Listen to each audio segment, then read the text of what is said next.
my English and after listening to Peter, it is not a lack of the main of the language, but the fact that I wrote it after the Latin party. So, Qué tramposo. okay. Dear professors and staff of Owners President Management at Harvard Business School, and fellow classmates of OPM41, joined today by family and friends. I feel honored and humbled today by being designated graduation speaker in behalf of the international community of OPM41 members. If becoming a student in the best superior education institution in the world is by itself a once-in-a-lifetime experience, no less has been the privilege to do it at a mature age and surrounded by colleagues from every corner of the planet.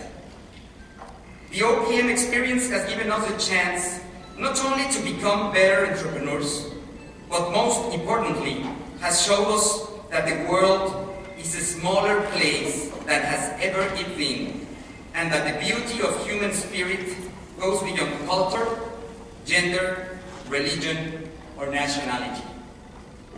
Africa and Europe, America, Asia, and Oceania have become one entity conformed by people who share their own views of the world and their own thoughts on their businesses and personal lives. We have had the chance to learn about the reality and the challenges that business leaders from a variety of industries in the world are facing, about their culture and their countries, about their families and their dreams.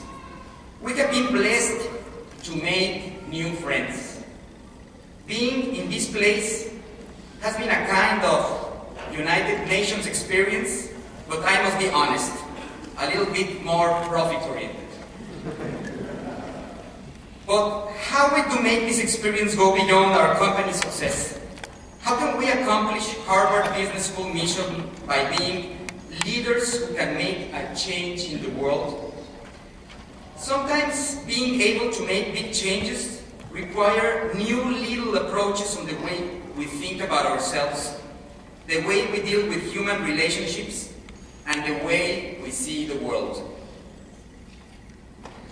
Quoting strategy professors Cynthia Montgomery and David Goffey, how can we make a difference that matters in the lives of the people who surround us? There is a story about a man who was walking by the shore of the ocean and saw a person in the distance who seemed to be dancing. As he approached him, he noticed that in fact, he was a young man who was not really dancing, but was picking objects from the shore and throwing them as far as he could into the sea. "Good morning," he told the young man. "What are you doing?" He answered, "I'm trying to return these shellfish to the sea. The tide has been ebbing, throwing them into the beach, and if I don't return them to their natural habitat, they will die." "But don't you see that there are thousands of shellfish in the same situation through miles of the seashore?" "It is not worth it," replied the man. The youngster stayed thinking for 5 seconds, picked up another shellfish, and threw it as far as he could into the ocean. Just as it hit the water, he turned and told the man, "You see, for that shellfish, it has been worth it." Building a better world has a lot to do with multiple individual choices at every instant of our lives. Decisions based on choosing trust over fear, tolerance over prejudice, creation over destruction. In the words of our negotiation professor, Deepak Malhotra, decisions that have to deal with showing the Y card instead of the X card. We used to measure success as individual prominence you have achieved, and not about the people whose lives you touch with your mind, heart, and spirit. I believe that our place in the earth is not to be good women and men, but to be better human beings every day. Evolution and personal growth are necessary conditions to make choices in our daily lives that can really make a positive change in the world. We learned in our marketing lessons with Professor Rocky Despande that one of the attributes of being customer-centric implies awareness of the needs of those entities or people who we decide to target in order to satisfy them in the best manner. In the same way, truthful human relationships are based on empathy, on the capacity to see ourselves in the shoes of others. Being perceived is one of the most important human needs. How can we guide and advise if we are not able to listen? How can we understand when we think we already have all the answers? How can we love if we don't even perceive and recognize the needs of our beloved ones?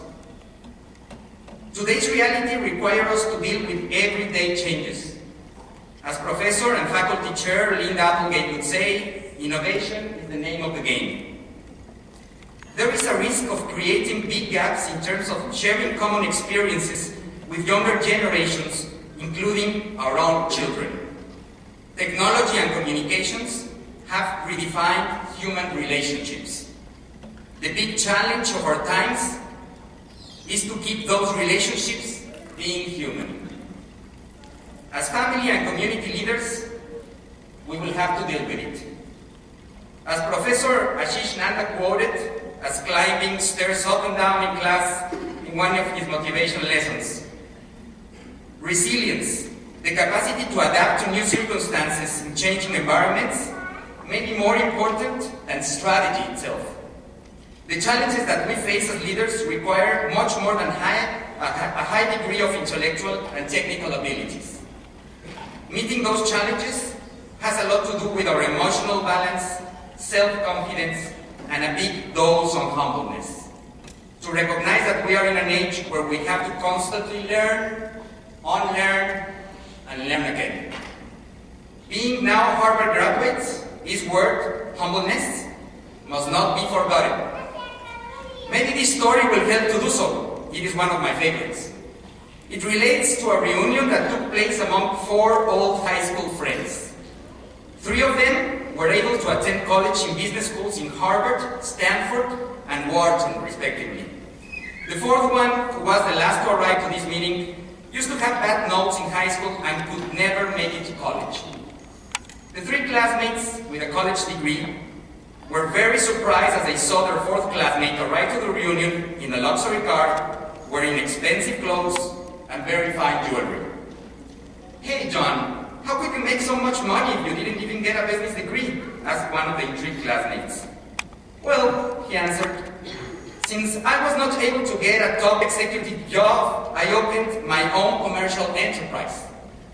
My business has been very simple. I buy merchandise for $5 a piece and sell it for $10. And so, I've managed to do well with such 5% margin profit."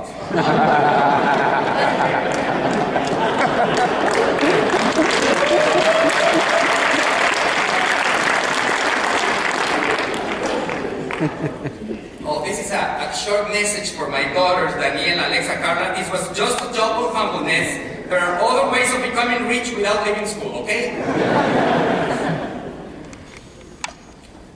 If anyone has any question about the math of this story, please contact our finance professor, John Lerner, for a private session. A dose of dissatisfaction is a promoter of change. We've heard from leadership professor John Davis. No truth greater than that. The fact that many successful business leaders in the world are becoming OPMers at their 40s, 50s, or 60s shows a great deal of commitment to excellence. With no new needs, no new potential may arise. Our control professor, B.G. Narayanan, has made reference many times about the importance of having measures of performance in our businesses. But what will it be the measure of our own transcendence as individuals? Is it in the hands of every one of us to choose, to respond to our own essence, to our own being, to find within ourselves our own natural mission and learn to measure ourselves not by socially accepted rules, but by our own sense of our ultimate goal in life?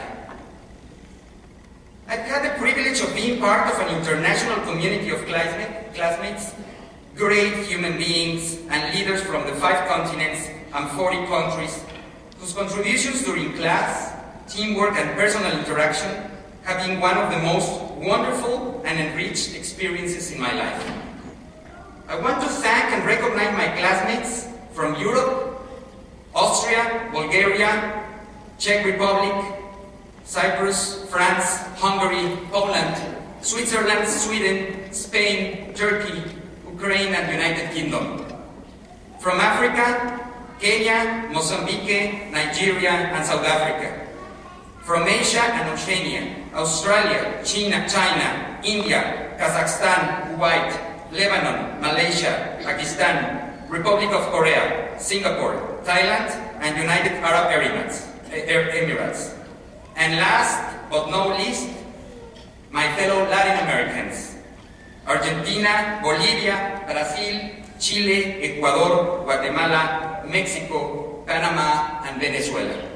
Of course, in the name of all of them, we would like to thank our Canadian and US peers for hosting such a great experience of learning and growing.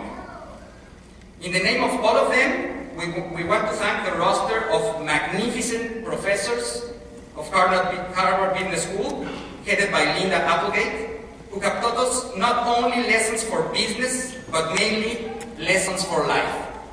We would also like to thank the program administration staff, such as every employee of this institution, which has made our stay at Harvard Business School such a pleasant experience.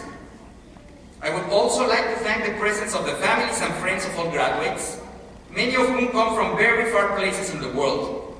And personally, to my wife, daughters, and parents for their love and support every day of my life, including their presence today in such an important event. Finally, I would like to express how thankful I feel of having experienced this joyful learning and growth process, joined by such brave, valuable, and talented women and men. Quoting Albert Einstein, "Never regard study as a duty, but as the enviable opportunity to learn to know the liberating influence of beauty in the realm of the spirit of your own personal joy and to the profit of the community to which your later work belongs." Thank you very much.